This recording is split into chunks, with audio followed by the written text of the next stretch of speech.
Second edition दूसरे सत्र में भी मुझे कुछ बोलना है। आप सामने देख सकते हैं कि दिस वाज एस्टैब्लिश्ड इन 1948। 1947 में हमको स्वतंत्रता मिली और उससे एक वर्ष बाद इस संस्थान की स्थापना हुई। तो तब क्या सोचा होगा, एक सिंपल विचार था कि जो भी कुछ विचार है, जो भी कुछ हमको बताना है, जो भी कुछ हमको समझाना है, वो भारतवर्ष के हर नागरिक को अपनी मातृभाषा में समझे। This was the total idea behind establishing Hindustan समाचार। और इसलिए प्रत्येक भाषा में जानकारी देने के लिए हिंदुस्तान समाचार ने अपने अलग अलग ब्यूरो, अलग अलग राज्य स्थापित किए और वहाँ पे काम शुरू हुआ। इसका इतिहास बहुत बड़ा है, आज बताने की आवश्यकता नहीं है। बीच के कुछ कालखंड में इसको बंद भी होना पड़ा था इमरजेंसी के दौरान। उसके बाद पुनः एक बार एक खड़ी होकर के आज इस समय, जैसा कि आपने बताया था, मैं थोड़ा बहुत समझ रहा था कि कुल 15 भाषाओं में इन 50 लैंग्वेजेस और अंडर वन रूफ हम समाचार दे रहे हैं। Perhaps we are the only news agency in the world ये अलग अलग 15 भाषाओं में अंडर वन रूफ समाचार दे रही है। तो ये हमारे लिए बहुत अभिमान का विषय है, आपके लिए भी होना चाहिए, क्योंकि आप एक ऐसी संस्था के बारे में जानने जा रहे हो या उसके तत्वावधान में आ रहे हो कि उसकी सोच राष्ट्रीयत्व है, राष्ट्र सर्वोपरि है। अब आज आप इसमें बहुत कुछ सीखने वाले हो, समझने वाले हो। मेरा अनुभव बताता है, मेरे परिचय में बताया गया कि मैं इंजीनियरिंग का छात्र हूँ, वैसे भाषाओं से मेरा संबंध नहीं था, लेकिन I would like to share my experience. 2017-18 में मैं All India Federation of Master Printers का ऑनररी जनरल सेक्रेटरी था। AIFFP जिसको शॉर्ट में कहते हैं, represents more than 3 lakh printers of India, छोटे से लेकर तो बड़े तक। और उस संस्थान का मैं ऑनररी जनरल सेक्रेटरी था। उसी समय 2017 में GST इम्प्लीमेंट किया गया था, बहुत से लोगों को पता भी होगा। GST जब इम्प्लीमेंट हुआ तो nobody was knowing what is going to happen exactly. And being the honorary general secretary, मैं मेरे प्रेसिडेंट और हम लोगों के ऊपर दायित्व आया कि पूरे भारत में जाएं और लोगों को समझाएं कि व्हाट इज GST। तो विद माय गुड लक मैं पूरे साउथ इंडिया में एक छोर से दूसरे छोर तक लगभग 3 महीने तक प्रवास कर रहा। Now imagine, I do not know Malayalam, I do not know Tamil, I do not know Telugu, I do not know Kannada. I can but speak in my मातृभाषा मराठी में बात कर सकता हूँ, हिंदी में बात कर सकता हूँ, कन्नड़ में बात कर सकता हूँ। बट बिलीव मी, भाषा का सौंदर्य इतना सुंदर है कि 3 महीने में मैं जो भी मुझे कहना था, मैं अपनी जो भी भाषा में कहता था, तो सामने वाले बैठे हुए व्यक्ति अपनी भाषा में मुझे प्रश्न पूछ रहे थे। सो इनग्रॉस्ड, हम लोग एक दूसरे को इतने खो गए थे कि वो क्या अपनी भाषा में पूछ रहे हैं वो मुझे समझ रहा था और मैं उसका सही जवाब दे रहा था। So out of 100 such situation, एक आध सिचुएशन में हमको इतना लगा होगा, लेकिन बाकी नहीं लगा। तो दिस डेफिनेटली प्रूव्स दैट कि हमारी भाषाएं कैसी एक दूसरे से जुड़ी हुई है।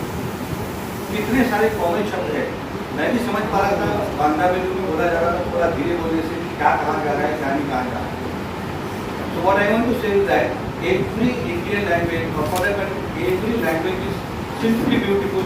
कोई किसी से कम नहीं है, एक से एक बढ़िया है। अपनी मातृभाषा का अभिमान होना स्वाभाविक है, लेकिन साथ साथ अन्य भाषाओं की इतनी सुंदर और इतनी महत्वपूर्ण है कि ये जब आप संसार में जाओगे, समय आएगा तो आपके ध्यान में आएगा कि हाउ इम्पोर्टेंट लैंग्वेज है। अब आपके छात्र जीवन से आप पत्रकारिता के क्षेत्र में जा रहे हो। मेरी बहुत सी बातें ओम प्रकाश जी ने कह दी, उसको मैं थोड़ा सा विस्तारित करता हूँ।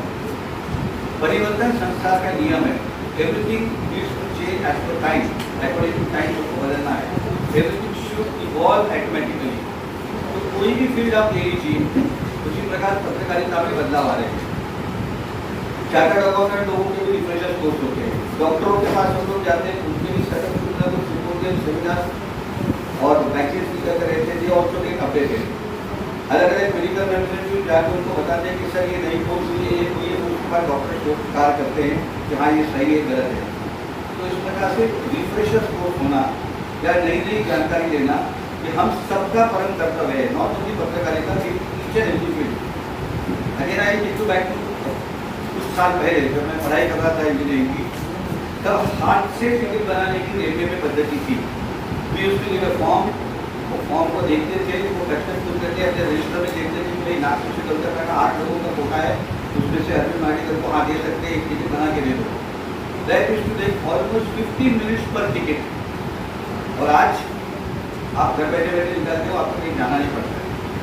That time it was not accepted. ये सब सत्यानाश हो जाएगा, बकवास हो जाएगा। दूसरा एक जीवंत उदाहरण है बैंकिंग।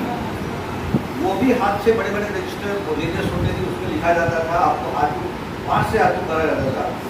आप लोगों में से बहुत लोग मेरी तरफ आश्चर्य से देख रहे हैं कि आदमी क्या बात कर रहा है, आप लोगों ने देखा ही नहीं होगा।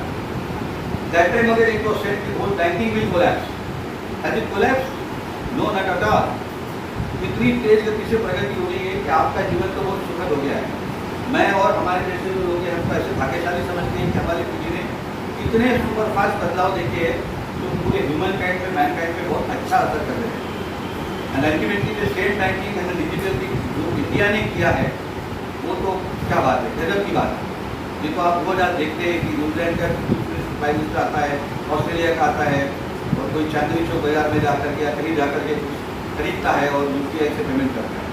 तो I want to say that कि आपके अगल बगल में, अपने समाज की दुनिया में क्या बदलाव हो रहे हैं, सब चीज़ें तो हम ग्राह्य नहीं कर सकते, समझ भी नहीं सकते, लेकिन जो हमारे लिए आवश्यक है उसका ज्ञान हमको होना चाहिए। इसलिए मैं कहता हूँ, मैं जब बच्चा था, जब मेरे उम्र के जो लोग थे उनको सिखाया जाता था be master of one, don't be jack of all trades. उल्टा था, अरे be the jack of all trades is master of man, हमको चिढ़ाया जाता था।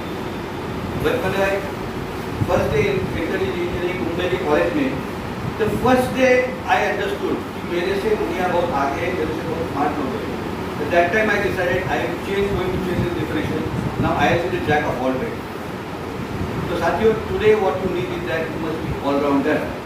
आईपीएल में भी ऑलराउंडर का बहुत महत्व है, आप जानते हो। तो आपके लाइफ में must have a goal, I don't say that.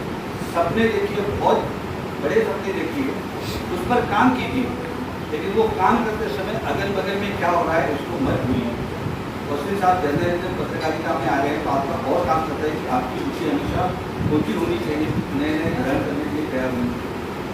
तो ये आपने एक अच्छा, क्या कहना चाहिए, कोर्स चुना है अपने विश्व, अपने आगे की आयु के लिए, भविष्य के लिए। बहुत सकारात्मक है, बहुत पॉजिटिव है। जितनी आवश्यकता पहले नहीं थी, उससे ज़्यादा आवश्यकता आज आप लोगों की है। सत्य और न्याय की लड़ाई लड़ने के लिए आप लोगों की बहुत